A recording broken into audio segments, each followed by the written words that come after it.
Welcome to the channel where powerful stories come to life. Get ready for truth, emotion, and transformation, one story at a time. Some people still believe that power has a face, that money wears designer clothes, and that respect has a zip code. That's why certain scenes still hit so hard. A modest elderly woman, gray hair, calm posture, was stopped at the first-class line as if she had stepped into forbidden territory. The reason? This line is for the elite. But what no one there knew, not the agent, nor the suit-wearing passengers, was that she was married to the billionaire who founded the airline. More than that, she helped build it from the ground up. This story will flip your beliefs upside down, because it's not just about prejudice, it's about response, about how we choose to react when we're diminished, and about how some people turn pain into transformation, not by raising their voices, but by making the world fall silent. Get ready to dive into a real moving narrative full of twists, proving that humility should never be mistaken for a lack of power. If you've ever been judged by your appearance, or know someone who has, this story will hit deep. And if you've never experienced it, then it's even more important that you watch until the end. Dona Helena walked with quiet steps, holding her ticket in both hands like someone carrying a symbol of achievement. In the first-class line, her floral dress clashed with the ironed suits and imported luggage.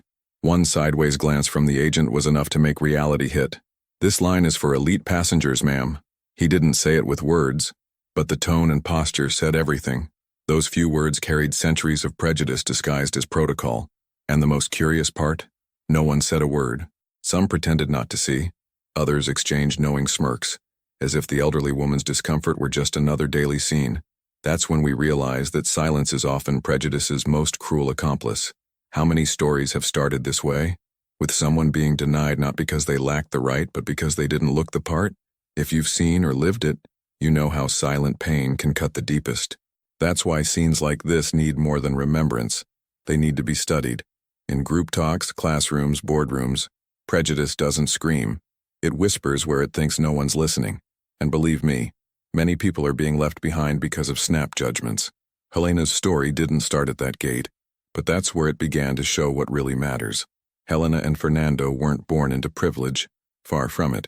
In the 70s, while the world watched Formula One and moon landings, they were tightening bolts on worn-out planes in a backwoods hangar.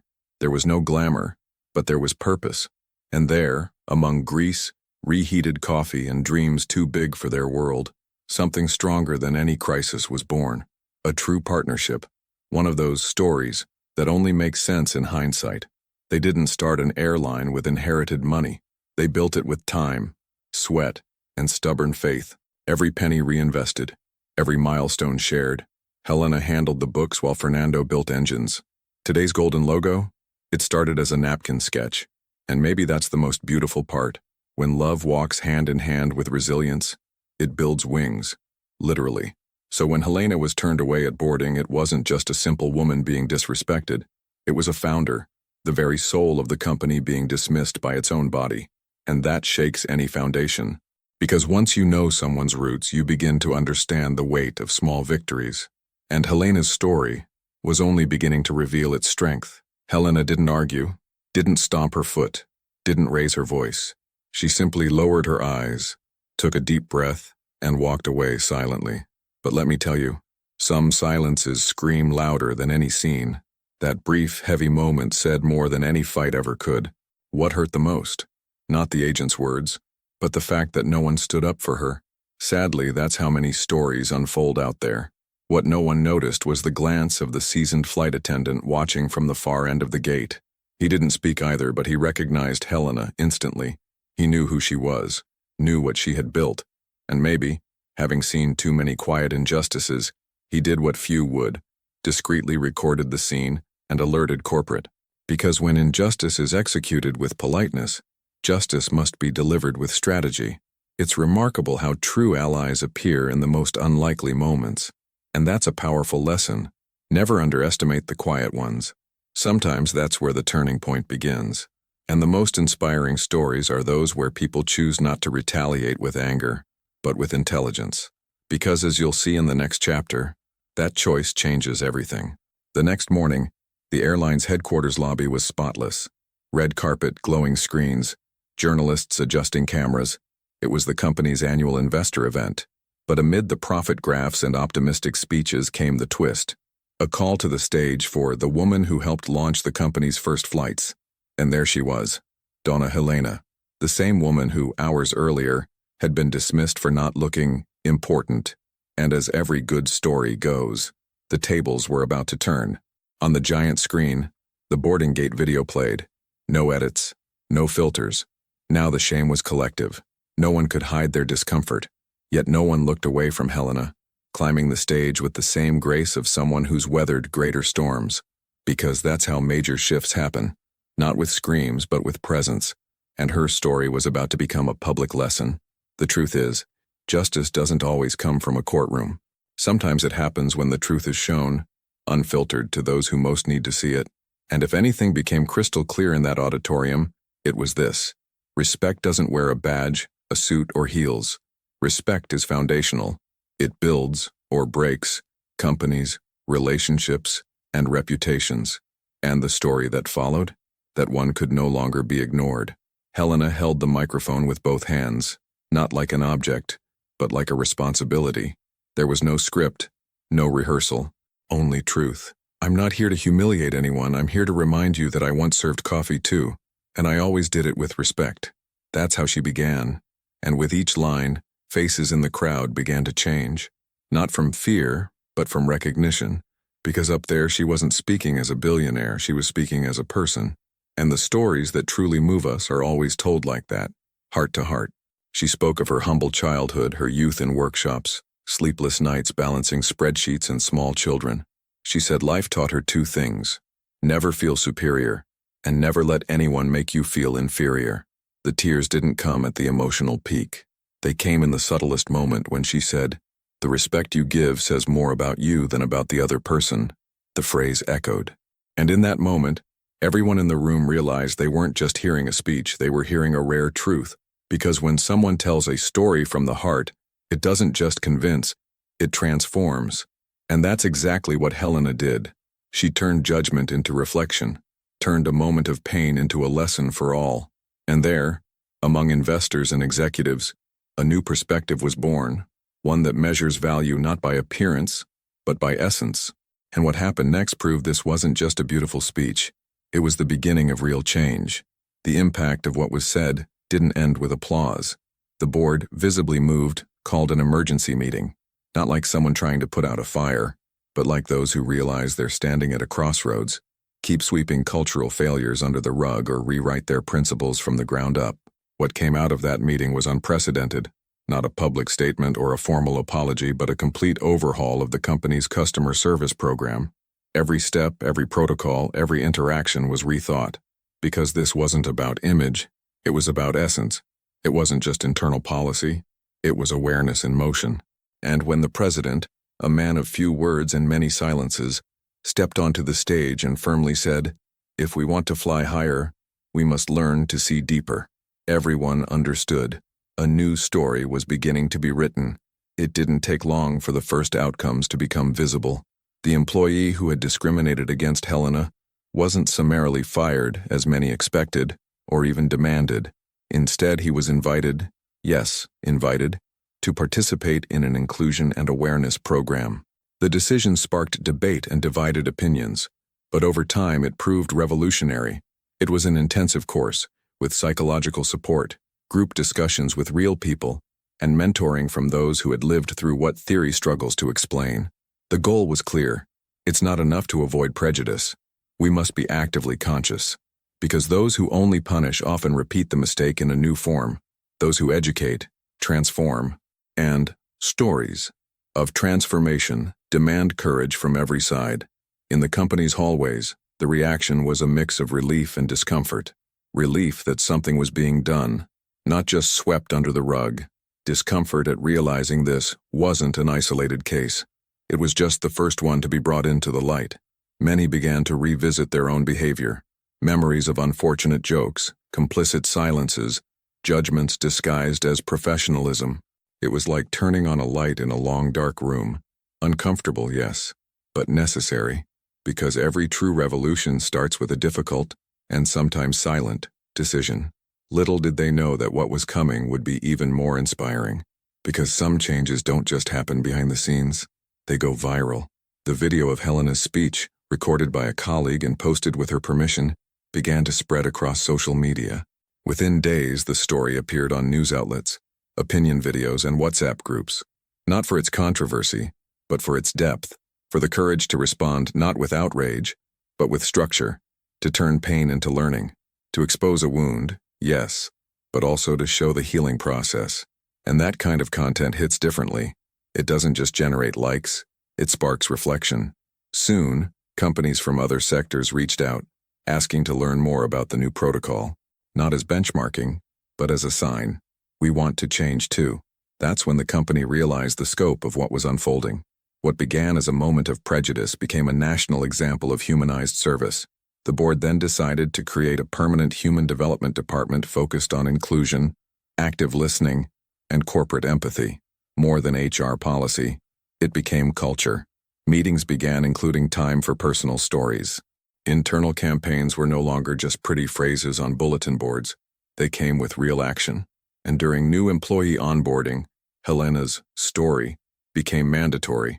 Here, we don't start by talking about goals. We start by talking about people. Helena, meanwhile, never sought fame, but she found herself at the heart of a movement she couldn't ignore. Invited to events, forums, panels, and leadership meetings, she always made one thing clear: I don't want to be the exception. I want this to be the rule. And her presence, calm and strong, carried something words can't quite express. It was as if every gesture said, see what can be born when you choose not to stay silent. And many people chose to speak up after that. Countless stories began to surface, from others who had lived through similar situations and for the first time felt safe to share, because now they knew they'd be heard. What was once an isolated incident became a catalyst. Yes, the company changed, but the most beautiful part? The people around it changed too. Employees who used to ignore one another began greeting each other more warmly. Bosses who never apologized started owning their mistakes. Customers who witnessed the incident returned, many just to say thank you for the response. And what did they say? I'll never look at someone the same way again. That's it. Because some stories have that power. They change people from the inside. And once we change on the inside, our behavior follows, often without us realizing. Months later, the former employee wrote a public letter, not because he was forced to, but because he wanted to. He said that the course, the conversations, the experiences helped him see something he hadn't before. He said he realized that apologizing doesn't erase a mistake, but it opens the door to a new beginning, and that, if he could go back, he'd do things differently. But since he couldn't, he'd do much better moving forward. He was applauded, this time not with claps, but with respect, because acknowledging a mistake and changing for the better is one of the noblest things a person can do. And so another story of growth was added to the chapter. In the end, this wasn't just about a woman being stopped in a line. It was about what that moment revealed in all of us, about the snap judgments we make without realizing, about the hidden corners where prejudice still lives, about the daily opportunities we have to act differently. This story doesn't end with a cliché happy ending. It ends, or rather, continues, with an invitation to rethink, to relearn, to restart. Because respect isn't a marketing campaign, it's a daily practice. And if we want to fly higher, we truly must learn to see deeper. The video of the ceremony, with Helena's speech and the crowd's emotional reaction, spread around the globe. First came quiet shares, then heartfelt comments. Before long, social media was flooded with messages of support, stories of similar experiences, and gratitude for such a human stance. Helena's story had gone from isolated incident to a symbol of something bigger, and when a story touches the collective, it becomes a movement. Inspired by her journey, thousands of people created the hashtag #HumanityFirst, and that was exactly the name of the program Helena began to lead within the company, a group dedicated to fostering inclusion, empathy, and active listening among employees and clients. No empty lectures or generic training sessions. Helena insisted on bringing in real voices, with stories of struggle and resilience, because what truly teaches comes from lived experience. The impact was so strong that competitor brands began reviewing their own practices. Universities asked for permission to use the case in business ethics classes. And the most beautiful part? Helena never lost her simplicity. She still went to work with her little notebook and a shy smile. But now she was seen. She was heard. And above all, she was recognized for being exactly who she had always been. In a live interview, Helena sat comfortably in a simple chair, dressed as she always had been, lightly. The reporter opened by asking if that moment had been the worst part of her life. She smiled with a mix of pain and irony. "It wasn't the first time I was judged by how I looked," she said, "but it was the last time I stayed silent." That's when the tone of the interview shifted. It was no longer about a case of discrimination. It was about courage. And courage, as she proved, is the common thread in the greatest stories. With every sentence, more people related. People who had never had space to share what they'd gone through. People who had swallowed tears at work, in clinics, in job interviews. Helena wasn't there as the exception. She was there as representation. And that healed. It healed the viewers. It healed those who had always been afraid to speak up. And it healed Helena herself. Because there's something liberating in turning pain into a bridge. And those are the stories the world needs to hear more of. At the end of the conversation, Helena was asked what she would do differently. Her answer was simple. "I would have respected myself sooner." Silence in the studio. Comments exploded on the live stream. Because that sentence was a mirror. How many times do we lower our heads thinking it's humility, when in truth it's fear? Helena showed that respect starts from the inside out, and that healing old wounds takes exposure, and there's still so much more healing to come. Over time, Helena's case went far beyond its immediate impact. That scene at the boarding gate, the humble woman being stopped because she didn't look like someone who belonged in first class, became a symbol of something much greater. It wasn't just about prejudice. It was about what prejudice reveals. The subtle, normalized structural flaws embedded in companies, institutions, and relationships. The most powerful stories aren't the ones that shout. They're the ones that keep echoing long after the silence returns. And Helena's, full of dignity, became one of them. Renowned universities began using the episode as a case study. Leadership MBAs, HR courses, and organizational culture training incorporated it into their curricula. The video of the gate incident and her subsequent speech were featured in entire course modules, not as a lesson in crisis management, but as a mirror of humanity, because there was no script, no rehearsal, only truth. And when truth stands in front of a classroom, it teaches more than any slideshow or theory. The stories that teach us most are the ones that expose real pain and how we choose to respond to it. The impact ran so deep, it seeped into the core of organizations. Some companies had Helena's words printed and framed throughout their offices. The greatest wealth is how you choose to see another person. It wasn't marketing. It was memory, a living reminder, a daily invitation to empathy. Many managers began using the case to open difficult conversations in meetings.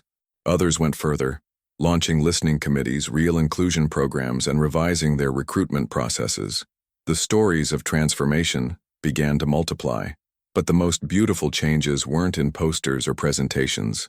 They were behind the scenes, in the hallways where supervisors stopped talking just to command and started listening to understand.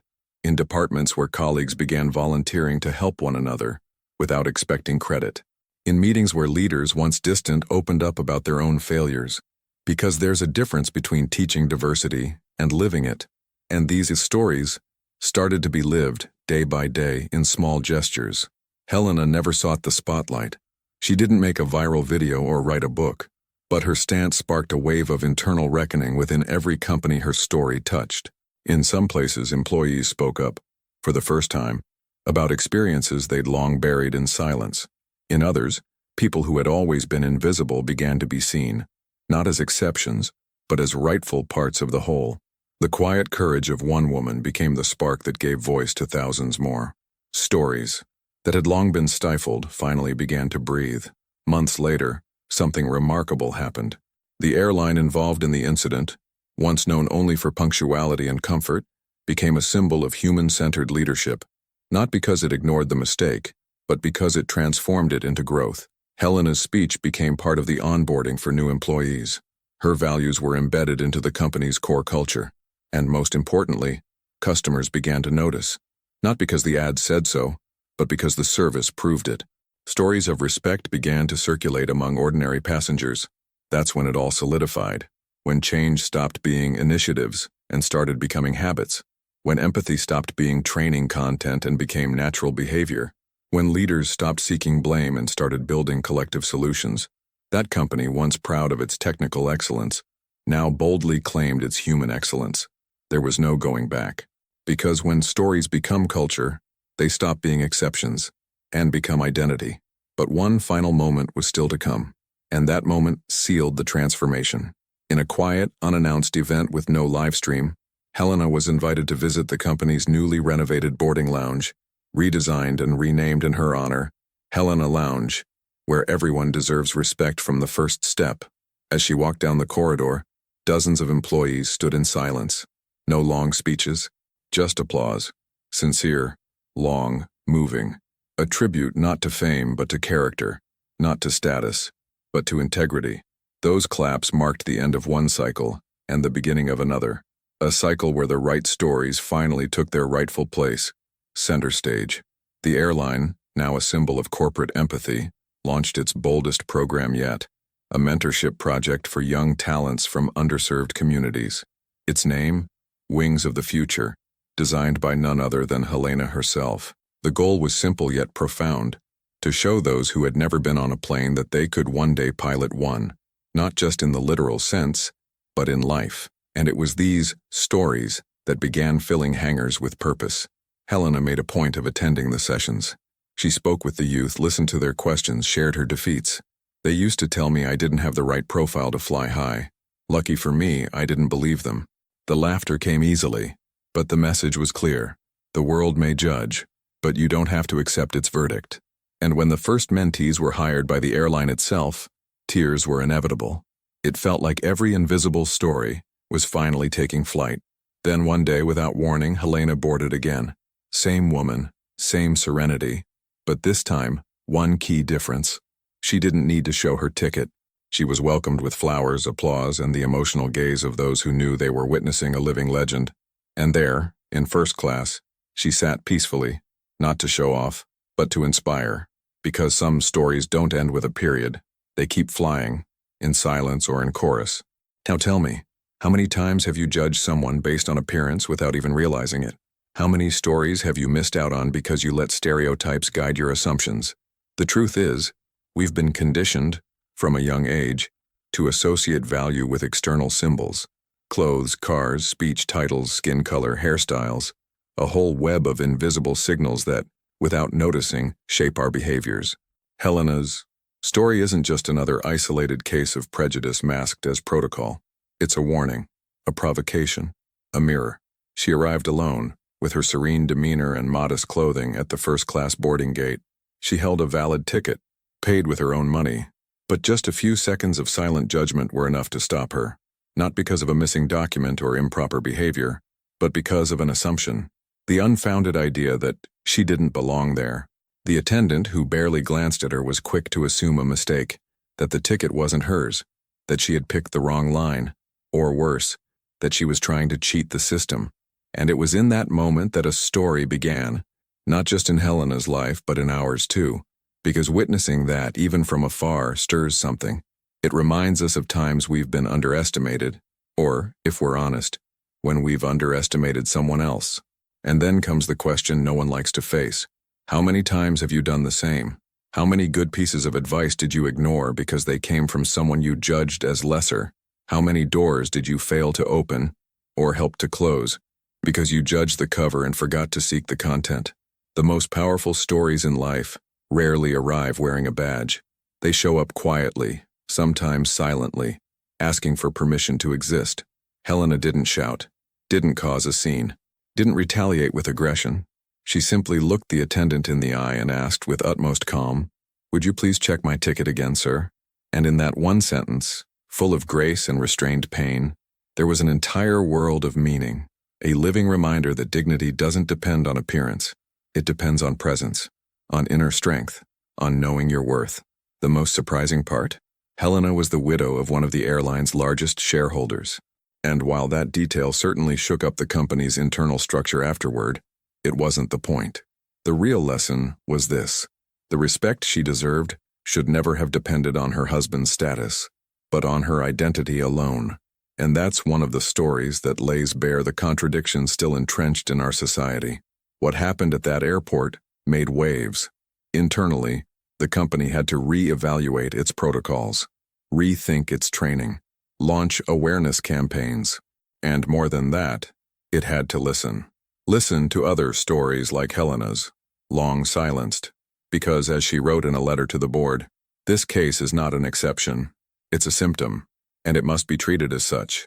How many companies only learn after public humiliation? How many leaders act only once the damage is done? And how many opportunities for change are wasted because people fear facing uncomfortable truths? Helena's story was only the spark, but the fire that followed, that brought light to many shadows. That's why telling stories like this matters, because they're not just meant to move us, they're meant to awaken us, to shift the game, to challenge the norms. They remind us that empathy isn't a trendy slogan. It's a practice. It's behavior. It's how you treat others when no one is watching. So now, sincerely, are you creating an environment, at home, at work, in your social circles, where people are seen for who they truly are? Or are you repeating the mistake so many make, only recognizing worth when it comes wrapped in status? It's easy to say you're against prejudice. The hard part is realizing how often it lives in your small decisions, in sidelong glances, in complicit silences, in the invitations you never sent, in the doors you never opened. Respect is a daily choice. And it begins with small interactions. When you treat the delivery person with kindness, when you actually listen to the intern's idea, when you don't dismiss someone's opinion just because they don't have a PhD. These micro-choices build, or destroy, the stories we co-create with others. And if this story touched you, then do something with it. Comment below what resonated with you most. Have you experienced something similar?